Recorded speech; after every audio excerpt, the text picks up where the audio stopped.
오늘 욥기 1장 1절부터 5절 말씀 가지고 흔들리는 자리에서 흔들리지 않는 믿음이라는 제목으로 하나님의 말씀 선포하도록 하겠습니다. 일주일 안 보니까 혹시 제가 설교하는 법을 잊어버렸을까 봐 걱정하신 분 계십니까? 잘 다녀왔습니다. 오늘 욥기는 우리가 단순히 욥을 고난을 통하여 두 배의 축복을 받은 사람으로만 이야기하지 않습니다. 그게 만약에 욥기의 전체의 내용이고 결론이었으면 욥기는 아마 한 장으로 끝났을 책입니다. 근데 욥기가 다른 성경에 비해서도 굉장히 분량이 많은 이 42장의 어마어마한 내용을 통하여 전달하고 싶은 것은 욥이 이 고난전, 이 1장과 2장의 이 고난전의 모습을 통하여서 고난 후에도 견뎌낼 수 있었던 건 고난 전에 이미 흔들리지 않는 믿음을 욥이 세워놨기 때문에 그 친구들과의 대화에서도 무너지지 않고 하나님과의 대화에서 하나님의 뜻을 깨달아 아는 자로 설 수 있었다. 오늘 성경은 이야기합니다. 저와 여러분의 삶이 욥처럼 흔들리는 자리에서도 흔들리지 않는 믿음을 지킬 수 있는 자로 설 수 있게 되기를 간절히 바랍니다. 욥의 이야기를 통하여 다시 한번 오늘 그런 결단이 일어나기를 간절히 바랍니다. 첫 번째 한번 따라해 보겠습니다. 세상 속에서 신앙을 지킨 욥. 저는 욥기를 읽으면서 성경 공부가 재미있다고 생각한 사람입니다. 제가 학부 3학년 때 욥기를 읽으면서 내가 알지 못하는 성경의 이야기들이 훨씬 재미있구나. 저는 욥이요 고난받고 고난을 견뎌냈더니 두 배의 축복을 받는 게 욥의 결론인 줄 알았어요. 근데 그건 욥의 인생에서 별로 중요한 일이 아니더라고요.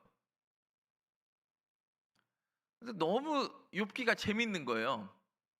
여러분도 아시다시피 제가 장신대를 장학금을 면제받고 다녔잖아요. 제가 장신대에다가 헌금을 많이 한 사람입니다.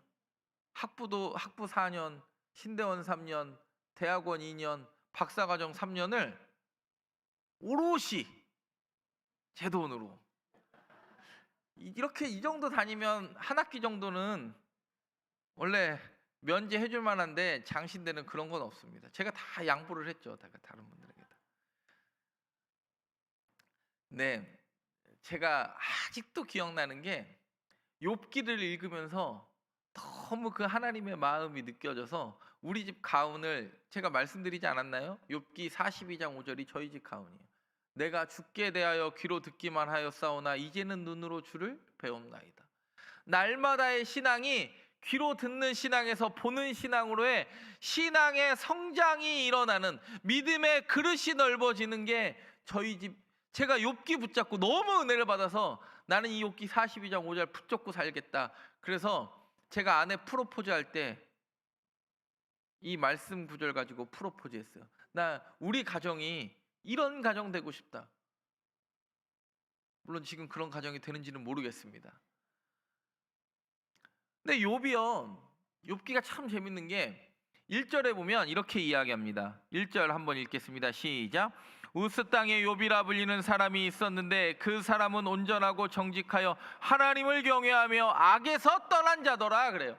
우스 땅에 욥이라 불리는 사람. 우스가 지금의 에돔 땅인지 지금의 사우디 땅인지 시리아나 이라크 땅인지 몰라요. 학자들마다 추측이 다분하기 때문에 물론 에돔 땅으로 보는 지금의 요르단 쪽으로 보는 경향이 가장 많기는 하지만 모릅니다. 근데 한 가지 중요한 사실은 있습니다. 우스는 이스라엘 지명은 아니라는 거예요. 예루살렘 가까이에 있지도 않았다라는 거예요. 만약에 헤브론에 욥이라는 사람이 있었는데 그러면 욥기 안 쓰여졌을 거예요. 베들레헴의 욥이라는 베델이나 세겜 이렇으면 욥기 안 쓰여졌을 거예요. 세상 한가운데에서 온전하고 정직하며 하나님을 경외하며 악에서 떠난 자라고. 사실 이거 누가 칭찬하는 겁니까? 하나님이 그렇게 칭찬하시는 거예요. 사단이 욥을 공격할 때도 뭐라고 그럽니까? 하나님이 그 사람은 온전하고 정직하여 하나님을 경외하며 악에서 떠난 자가 세상에 없느니라. 하나님이 그렇게 이야기하십니다. 1장과 2장에 이 말이 3번이나 등장을 합니다. 여러분, 우리의 신앙의 이야기는 교회에서 증명하는 게 아니라 우스라는 세상 한가운데서 증명해 나가는 거예요. 근데 그게 너무 쉽지 않죠. 그러니까 자꾸 우스라는 세상 한가운데서 증명하기가 어려우니까 자꾸 어디서 증명을 하려고 하냐면 교회 안에서 증명을 하려고 그래요. 그래서 내가 직분을 받으면 내 신앙의 도장이 찍힌 것 같은 착각이 들게 만들어요. 여러분, 온전히 욥이요, 오늘 성경에 보면 온전하고 정직하며 하나님을 경외하며 악에서 떠난 자라고 4가지의 칭찬을 하는데, 온전이 뭡니까? 욥이 죄를 안 지었다는 게 온전입니까? 아니면 우스 땅에 6일을 생활을 할 동안이나 교회에서의 삶이나 세상 속에서의 삶이 같다는 걸 의미합니까? 우리는 이것을 잘 알고 있습니다. 온전이라는 건 안과 밖이 갈라지지 않았다, 이게 온전이죠. 그리고 정직했다라는 건 사람과 사람 사이에서 정직이 있으니까 이 사람이 안과 밖이 갈라지지 않은 온전함과 사람과 사람 사이에 정직함이 있으니까 누구를 경외하게 돼요? 하나님을 경외하며 두려워하는 마음, 하나님을 두려워하는 마음에서 흘러나오니까 악을 미워하는 게 아니라 악에서 떠난 자가 되었다, 성경은 이야기합니다. 어디에서요? 우스라는 세상 한가운데서. 하나님은 수도원 같은 격리된 삶이나 그냥 신앙의 바운더리 안에서만 우리의 삶이 증명되거나 일어나지 않기를 바라십니다. 저와 여러분이 우스라는 곳에 삽니다. 이렇게 칭찬받은 사람이요, 욥처럼 칭찬받은 사람이 성경에 있을까요? 없을까요? 욥처럼 칭찬받은 사람은 없어요. 욥과 비슷하게 칭찬받은 사람이 누구냐면 창세기 6장 9절에 보면 노아가 그런 비슷한 칭찬을 받습니다. 6장 9절에 보면 이것이 노아의 족본이라. 노아는 의인이요 당대의 완전한 자라. 그는 하나님과 동행하였으며. 여러분, 왜 이렇게 칭찬합니까? 욥이 우스에서 그러하였듯이 노아도 세상 한가운데서 환경에 지배받지 않고 하나님이 산꼭대기에서 배를 지어봐라 하니까 사람의 시선보다 하나님의 음성이 또렷이 들리는 세상 한가운데서 자리에서도 하나님을 놓지 않는 사람이 있었기 때문에 노아도 그렇게 칭찬하세요. 요셉은 어떻습니까? 요셉은 애굽이라는 세상 한가운데에서 그 여인과 단둘이 누구도 보지 않는 상황에서 뭐라고 이야기합니까? 내가 어찌 하나님께 범죄할 수 있겠습니까? 옛날 성경으로 말하면 내가 하나님께 어찌 득죄할 수 있겠습니까? 반문하며 자신의 신앙을 지켜요. 다니엘도 마찬가지죠. 바벨론 포로 한복판에서 뜻을 정하고 채식하고 하루에 3번 기도하던 대로 기도해요. 근데 요것과 정반대의 인생을 살았던 사람이 롯이에요. 롯은 원래 그러면 안 되는 사람입니다. 하나님이 아브람을 불러요. 아브람을 부르죠. 아브람을 불러요. 12장 1절에 보면 창세기 11장 1절, 너는 너의 본토 친척 아버지의 집을 떠나라 그래요. 본토는 떠났어요. 친척은 떠나요, 못 떠나요? 조카 롯이 불쌍해서 데리고 가요. 배고파가지고 애굽 갈 때도 데려가고, 13장에 이제 창세기 13장에 애굽에서 다시 올라올 때도 조카 롯이 여전히 있어요. 아버지의 집을 떠나라고 했는데 아버지를 버리는 불효자는 되고 싶지 않아서 하란에서 하나님이 아버지 데라를 데려갈지 붙잡고 있었어요.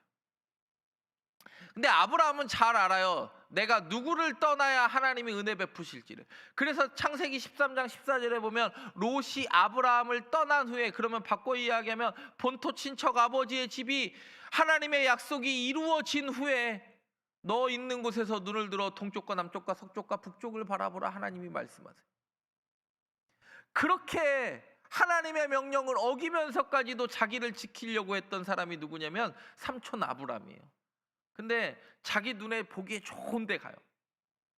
제가 요번에 요르단 2주 갔다 오니까, 물론 뭐 성지순례 갈 때는 2박 3일이나 3박 4일, 뭐 성경엔 잘 등장하지 않는 페트라나 와디론 보는 게 요르단 가서 굉장히 은혜롭게 여겨지지만, 저는 이제 에돔과 모압과 암몬과 길르앗 산지와 엘리야와 엘리사와 그 요단강 건너 베다니 엘리야가 승천했던 언덕부터 한 바퀴 쫙 돌아봤어요. 2주 동안 40도밖에 안 올라갔지만 그냥 잘 열심히 걸었어요. 저는 그런 데 가면 아침에 일어나가지고 걷고 저녁까지. 근데 제가 어디를 갔냐면 소돔과 고모라와 소아를 갔어요. 창세기 18장과 19장의 배경이 되는. 그게 다 요르단에 있지 않습니까? 소돔과 고모라도 굉장히 풍요한 도시였어요. 물이 나니까. 근데 소알이라는 작은 성이라고 불리는 그 소알 땅에 갔더니 롯의 동굴이 있어요. 롯의 동굴이, 롯이 두 딸과 함께 거주하면서 두 딸을 통하여 모압과 암몬의 자손, 모압과 베남미를 낳았던 그 동굴을 갔어요. 그 동굴을 올라갔더니 올라가는 게 쉽진 않았습니다. 온도가 한 43도 되니까 막 살은 타죠. 올라갔더니 앞에 소알 땅이 한눈에 쫙 보여요. 그 사해 리시안 반도까지 쫙 보이는데 얼마나 푸르른지. 지금 6월이면 요르단과 이스라엘은 건기 아닙니까? 비 한 방울 오지 않는 그 마른 풀에 너무 푸르른 거예요. 모압을 갔더니 모압은 지금 밀 추수기니까 더 푸른 거예요. 오죽했으면 룻이 여기, 룻의 시부모님이 엘리멜렉과 나오미가 말론과 기론을 데리고 떡집에서 모압까지 왔을까? 너무 이해가 돼요. 너무 풍요로워요. 롯은요, 자기 삼촌이 자기를 지키려고 하나님의 음성을 거절했는 것도 분명히 알았을 것이고, 소돔과 고모라에 딱 들어가니까요, 롯이 함몰돼 버려요. 근데 창세기 19장에 보면 소돔과 고모라 멸망시키겠다고 그랬더니 하나님이 6번 아브라함이 6번 하나님께 간구하잖아요. 50명, 45명, 40명, 30명, 20명, 10명. 자기 혼자 가족도 변화시킬 수 없었던 사람이에요. 자기 한 입을 덮고 자는 롯의 아내도, 그리고 자기의 딸들도, 자기 딸들이 하나님을 알았다면 아버지와 동침하는, 아버지에게 술을 먹이고 동침하는 일도 일어나지 않았을 거 아닙니까? 근데 롯은요, 자기 혼자는 의인이었어요. 사자들이 왔을 때 롯이 알아봐요, 못 알아봐요? 알아보잖아요. 근데 자기만, 욥은요 자기만이 아니었어. 아들 7과 딸 3을 책임질 수 있는 신앙의 반경이 넓어졌어. 자기 혼자만 세상 속에서 신앙을 지킨 게 아니라 반경이 넓은 사람이에요. 그 세상이 욥을 함몰시키지 못했어요. 저와 여러분, 세상 속에 빨려 들어가는 사람이 아니라 세상 속에 빨려 나오는 사람 되기를 간절히 바랍니다. 온도계가 있고 온도 조절기가 있어요. 온도계는 그냥 지금 몇 도가만 나타내 주는 게 온도계고, 온도 조절기는 뭡니까? 그 온도를 설정한 온도대로 난방을 틀든 냉방을 틀든 끊임없이 맞추는 거예요. 우리는 세상을 향하여 세상이 이렇게 타락했습니다, 이렇습니다, 불평불만하는 온도계 아니 되기를 바랍니다. 영적 온도 조절기 돼서 우스라는 세상 한가운데서 온전하고 정직하며 하나님을 경외하며 악에서 떠난 자로 저와 여러분의 역사가 쓰여지기를 바랍니다. 흔들리는 세상 속에서 흔들리지 않는 신앙을 지켰던 것처럼 저와 여러분이 그런 신앙의 여정 걷기를 간절히 바랍니다. 두 번째 한번 따라해 보겠습니다. 풍요 속에서 거룩을 지킨 욥. 욥은 풍요로웠습니다. 3절에 보면요, 욥이 얼마나 풍요로웠는지 알려줘요. 3절 한번 읽어보겠습니다. 3절 시작. 그의 소유물은 양이 7,000마리, 낙타가 3,000마리요, 소가 500결이요, 암나귀가 500마리이며 종도 많이 있었으니 이 사람은 동방 사람 중에 가장 훌륭한 자라. 여러분, 욥이 부자여서 동방 사람 중에 가장 훌륭한 게 아니라 풍요 속에서도 신앙을 잃어버리지 않았기 때문에 훌륭한 거예요. 오늘 성경은 이야기해요. 욥이 이렇게 부자였기 때문에 동방 사람 중에 가장 훌륭한 자 되었다고 이야기하는 게 아니라 하나님이 그 주신 풍요를 가지고도 흔들리지 않은 성결함, 거룩함이 있었기 때문에 욥이 욥될 수 있었다. 욥은 흔들릴 수밖에 없었어요. 우스라는 땅에 살았죠. 그리고 엄청난 풍요가 있었죠. 양이 몇 마리요? 7,000마리. 낙타가 몇 마리요? 3,000마리. 소가 몇 마리요? 1,000마리. 500결이는 1,000마리라는 뜻입니다. 결이가 2마리라는 뜻이에요. 여러분, 결이가 여기 말고도 열왕기 하에도 등장합니다. 열왕기 상에도 등장합니다. 엘리야가 엘리사 부를 때 엘리사가 뭐 하고 있었어요? 12결이소로 밭을 갈고 있었어요. 그러면 소가 몇 마리예요? 24마리. 엘리사는 장사야, 장사. 소 한 마리도 인간이 제어하기 어렵습니다. 여러분, 풍요가요, 우리의 거룩을 지키기를 매우 어렵게 합니다. 그러나 오늘 본문 보면 풍요 속에 어떻게 거룩을 지켰는지 한번 보세요. 4절과 5절 상반절 한번 읽어보겠습니다. 4절 시작. 그의 아들들이 자기 생일에 각각 자기의 집에서 잔치를 베풀고 그의 누이 3명도 청하여 함께 먹고 마시더라. 각각 자기 집에서 잔치를 베풀었대요. 10명의 자녀들이. 근데 5절에 보면 이렇게 이야기합니다. 5절 상반절 시작. 잔치를 끝내면 욥이 그들을 불러다가 성결하게 하되 아침에 일어나서 그들의 명수대로 번제를 드렸으니. 그래요. 욥이 풍요 속에서요, 거룩을 지켜낼 수 있었던 건 그의 명수대로 번제를 드렸다. 이렇게 성경은. 이게 욥의 신앙이었다 그래요. 그냥 아침에 일어나서 어제 니네 잔치했으니까 번제 한번 드리고 야 회개해야 돼, 이렇게 가르치지 않았다라는 거예요. 그들의 이름을 각자 불러가며 그들의 명수대로 번제를 드렸다면 번제를 몇 번 드린 거예요? 10번 드린 거 아니에요? 여러분, 기도는 구체적이어야 돼요. 풍요가요, 우리를 갉아먹을 때가 훨씬 많이 있습니다. 누구다 부를 좋아합니다. 부를 소망합니다. 그러나 하나님이 우리에게 풍요를 주지 않으셨다고 하나님이 살아계시지 않은 것은 아닙니다. 오히려 내게 풍요를 주셨다면 하나님을 잃어버릴까? 더 하나님을 가까이 할 수 있게 만드는 것이 오히려 약간의 결핍이에요. 주일에 코빼기도 잘 안 보이던 사람이 갑자기 새벽기도 나오면 문제가 있는 거예요, 없는 거예요? 평소에 기도 열심히 하던 사람이 기도하면 괜찮은데 주일에 예배만 살짝 드리고 막 왔는지 안 왔는지도 모르는 사람이 새벽기도 나타나면 그건 100% 문제가 있는 거예요. 근데 나오다가 또 안 나오면 그 문제가 해결된 거예요, 안 해결된 거예요? 해결된 거예요.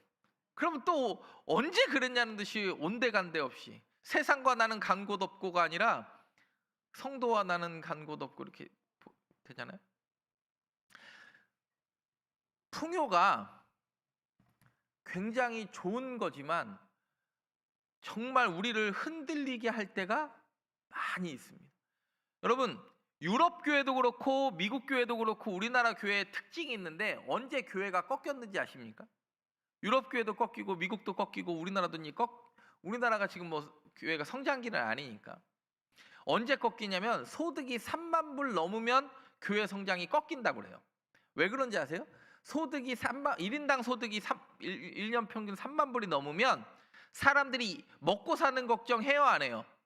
우리나라도 3만 불 넘으면서부터 먹고 사는 걱정 안 해요. 그리고 소득이 3만 불이 넘으면 사람들이 요트를 사고 별장을 사고 그 정도로 이제 소득이 높아지니까 하나님 없이도 내가 살 수 있다라는 풍요가 생겨요. 여러분, 혹시 풍요를 느끼거나 결핍을 느끼거나 뭐 어떤 상황에서도 하나님을 향한 명수대로 번제를 드렸던 욥처럼 여러분의 기도가 구체적이 되기를 바라고 풍요 속에서도 흔들리지 않는 신앙 갖기를 간절히 바랍니다. 신명기에 보면요, 이렇게 이야기해요. 신명기 8장 12절에도 모세가 백성들에게 이렇게 경고합니다. 시작. 내가 먹어서 배부르고 아름다운 집을 짓고 거주하게 되며 또 내 소와 양이 번성하며 내 은금이 증식되며 내 소유가 다 풍부하게 될 때에 내 마음이 교만하여 내 하나님 여호와를 잊어버릴까 염려하노라. 여호와는 너를 애굽 땅 종되었던 집에서 이끌어 내시고. 아멘. 내 마음이, 여러분, 풍요, 은금이 증식되고 아름다운 집에 사니까 누구를 잃어버릴까 걱정된대요? 하나님을 잃어버릴까 걱정된대요. 근데 실제로 그래요. 솔로몬 같은 경우에는 왕이 될 사람입니까? 안 될 사람입니까? 안 될 사람이죠. 왕이 안 될 사람이죠. 솔로몬은 왕이 될 수 있는 사람이 아닙니다. 왜냐하면 다윗이 이미 헤브론에서 7년 6개월을 거주하면서 아들을 몇 명 낳아서 7명 낳았어요, 이미. 그리고 예루살렘으로 와가지고 12지파의 통일왕이 되었을 때도 솔로몬은 첫 번째 아들은 아니었어요. 그리고 밧세바를 통하여 낳은 첫 번째 아들은 이미 죽었고 두 번째 아들 아닙니까? 혈통적으로 문제가 있고 그리고 서열상으로도 솔로몬은 왕이 될 수 없는 사람이었어요. 근데 솔로몬이 왕을 시켜주니까 기브온에 가서 1,000번제를 드리면서 이렇게 솔로몬이 고백합니다. 하나님, 내가 어떻게 이 백성을 다스릴 수 있겠습니까? 종에게 듣는 마음을 주사 이 백성을 다스리게 하옵소서. 누구의 뭘 듣게 하는 마음을, 하나님의 말씀 듣는 마음을 나에게 주세요. 그랬더니 하나님이 네가 재물도 구하지 않고 건강도 구하지 않고 듣는 마음, 지혜를 구했으니까 내가 이 세 가지를 다 주겠노. 라우. 근데 그 엄청난 풍요가 누구를 망가뜨려요? 솔로몬을 망가뜨려요. 그러니까 나중에는 하나님의 음성이 들려요, 안 들려요? 안 들려요. 하도 온갖 잡신을 예루살렘에 다 갖다 놓고 이방 여인들과 결혼하니까 하나님이 솔로몬을 불러서 얘기합니다. 솔로몬아, 내가 너한텐 약속한 게 있어가지고 네 왕위는 지켜줄 건데 너 하는 꼬라지 보니까 네 아들 떼에서는 이 나라 나눠진다. 그러면 이 얘기는요, 나한테 돌아오라는 거예요? 진짜 호적을 파겠다는 거예요? 그때도 솔로몬은요, 나 때는 문제 없다는 소리네? 그리고 자기 길 가요. 너무 평안하고 이 풍요가 하나님을 가리워 버렸어요. 히스기야도 그렇습니다. 자기가 18만 5천 명 칼 한 번 안 들고 무찌르니까, 그리고 자기 생명이 연장되니까 자기 문병 왔던 바벨론 왕 무로닥 발라단에게 자기 성전의 창고를 쫙 열어줘가 이거 봐라 그랬더니 하나님이 히스기야한테 뭐라고 이야기합니까? 너 이 모든 물건이 바벨론의 창고로 옮겨질 거야. 그래도 히스기야는 눈 하나 깜짝 안 해. 왜요? 그냥 지금의 이 풍요가 하나님 없어도 나는 될 것 같거든. 우리나라가 이렇게 잘 사는 것 여러 가지 이유가 있겠지만 저는 새벽에 기도하던 기도의 백성들이 있었기 때문에 우리나라가 말도 안 되는 부를 이루었다고 생각합니다. 제가 요르단 갔는데도요, 제가 이렇게 코리아 그랬더니 막 얼마나 애들이 좋아하는지 막 달라붙고, 막 저는 월드컵 보지도 않지만 축구 이겼을 때는 축구 이겼다고 막 요르단 애들이 박수치고, 1대0으로 지니까 니네 어제 1대0으로 졌지 이렇게 놀리더라고 애들이, 쫓아다니면서. 이게 대한민국이 진짜 안녕하세요 말 못하는 동네가 없고 케이팝을 모르는 나라가 없는 나라가 되었습니다. 이 풍요 속에 여러분 흔들리지 않는 신앙인 되기를 바랍니다. 아브라함이 아브라함 될 수 있었던 건 창세기 13장 2절에 이렇게 설명을 해요. 창세기 13장 2절을 보면, 짠 하고 나와야 될 건데 오늘 지금 안 나오는데, 13장 2절을 보면 시작. 아브라함에게 가축과 은과 금이, 근데 아브라함에게 가축과 은과 금이 풍부했는데 넘어져도 일어나고 넘어져도 일어나고 아브라함이요, 아브라함 되게 만들어요. 풍부한 거랑 상관없이 여러분 풍요 속에서 근심하여 주님께 질문하는 마가복음 10장 22절에 뭐라고 그래요? 내 소유를 팔아 가난한 자들에게 주라 그랬더니 그 사람은 재물이 많은 거로 이 말씀으로 인하여 슬픈 기색을 띠고 근심하며 가니라. 이 사람이 진짜 영생을 질문한 겁니까? 내 이 부가, 내 이 계속된 풍요가 계속되기를 바라고 질문하는 겁니까? 네, 여기가 천국이에요. 여러분, 우리가 사두개인 같은 인생을 살면 안 되지 않겠습니까? 이솝우화 중에 그런 이야기가 있어요. 햇님과 바람의 이야기가 있어요. 어느 나그네가 길을 걸으니까 해와 바람이 내기를 합니다. 뭐라고 내기하죠? 저 외투를 벗기는 사람이 이기는 거야. 그랬더니 바람이 자신을 합니다. 내가 벗겨볼게요. 그랬더니 바람이 불면 불수록 더 옷을 싸매요. 근데 햇빛은 짱 하니까 외투 벗어요. 사탄도 옛날에 우리에게 고난이라는 걸 많이 주니까 오히려 사람들이 뭐 해요? 기도해요. 그러나 차라리 전략을 바꿨어. 풍요를 주고 근심 걱정이 없어지니까 사람들이 하나님을 멀리하기 시작했어요. 위기가 우리를 무릎 꿇게 하지만 풍요는 우리를 잠들게 합니다. 기도나 하자가 아니라 기도가 능력인 줄 믿습니다. 풍요 속에서 거룩을 지킨 욥처럼 흔들리지 않는 신앙인 되시기를 간절히 바랍니다. 세 번째 한번 따라해 보겠습니다. 일상 속에서 예배를 지킨 욥.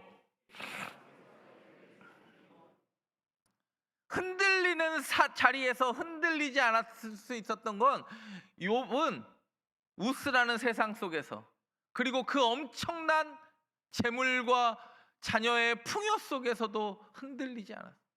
그리고 욥은 어디에서도 흔들리지 않았냐면 일상 속에서도 흔들리지 않았다. 오늘 5절 하반절에 이렇게 이야기합니다.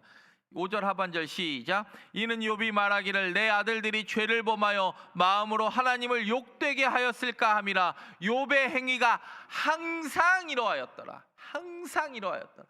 그러니까 욥이 1장 2장에 이 항상 이러하니까 이 이후의 삶이 친구들과의 변론과 모든 걸 통해서도요, 욥이요 2배 축복을 받고 안 받고가 중요한 게 아니라 믿음의 그릇이 하나님과의 대화를 통하여 더 넓어지니까 날마다 하나님을 듣는 신앙에서 보는 신앙으로 올라가는 것 같은 2배의 축복이 욥의 인생에 그렇게 중요한 게 아니에요. 우리는 그 2배의 축복에 너무 목숨을 걸었던 때가 있었어요. 그러나 우리의 신앙은요, 흔들리는 자리에서 흔들리지 않는 믿음 가진 게 가장 큰 은혜고 축복인 줄 믿습니다. 그러니까 어떠한 고난이 와도 욥이 견뎌내요. 오늘 본문 보면 5절에 보면 아침에 일찍 일어나서 그들의 명수대로 그래요. 아침이 제일 바쁜 시간이에요. 양이 7,000마리, 낙타가 3,000마리, 소가 1,000마리. 암나귀가 500마리를 종도 많이 관리할 정도로 욥이 할 일이 많지만 아침에 날마다 항상 이러하였더라. 하나님께 묻는 것이 욥에게 습관이에요. 내게 이게 있어도 그만, 없어도 그만이에요. 여러분, 번제를 드렸다라는 건 엄청난 희생을 강요하는 일 아니었습니까, 옛날에는? 그러나 욥의 번제는요, 그들의 명수대로 했대요. 한 방에 끝냈대요. 그들의 명수대로. 일상 속에서 예배를 지키는 것 한 번의 이벤트가 아니라, 다니엘 보세요. 다니엘 6장 10절을 보면 다니엘이, 우리가 아는 말대로 시작. 다니엘이 이 조서의 조장이 찍힌 것을 알고도 자기 집에 올라가서는 윗방에 올라가 예루살렘으로 향한 창문을 열고 전에 하던 대로 하루 3번씩 무릎을 꿇고 기도하며 그의 하나님께 감사하였더라 그래요. 하나님, 왜 도장 찍게 해줬어요? 나 이제 사자굴 들어갑니다. 내 기도 안 받으면 하나님 당신 손해입니다. 다니엘이 그렇게 기도하지 않았습니다. 도장이 찍힌 걸 알고도 그의 하나님께 감사하였더라. 내 상황을 면하게 해주는 것보다 일상의 하루하루의 삶이 예배가 되게 하신 것, 내가 주와 함께 동행하게 하신 게 욥에게도 감사였고 다니엘에게도 감사였어요. 마가복음 1장 35절을 보면 새벽 아직도 밝기도 전에 예수께서 일어나 나가 한적한 곳으로 가서 거기서 기도하셨다 그래요. 이게 이제 새벽 기도의 근원이 되는 본문이에요.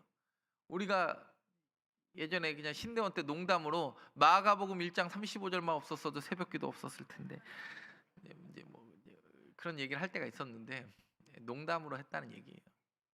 예수님이 하나님의 아들로 기도할 필요가 있었습니까? 공생애 3년 동안 얼마나 바빠요. 말을 해도 알아듣지도 못하는 그 제자들 붙잡고 속이에 경읽게 하는데 아침부터 얘네들을 가르치는 게 낫지 굳이 하나님의 아들이 기도할 필요가 있습니까? 근데 예수님은요, 새벽 아직 밝기도 전에 예수께서 일어나서 가장 한적한 곳으로 와서 거기서 기도하셨어요. 누구에게 그 기도를 가르쳐 주고 싶어요? 제자들에게 가르쳐 주고 싶어요.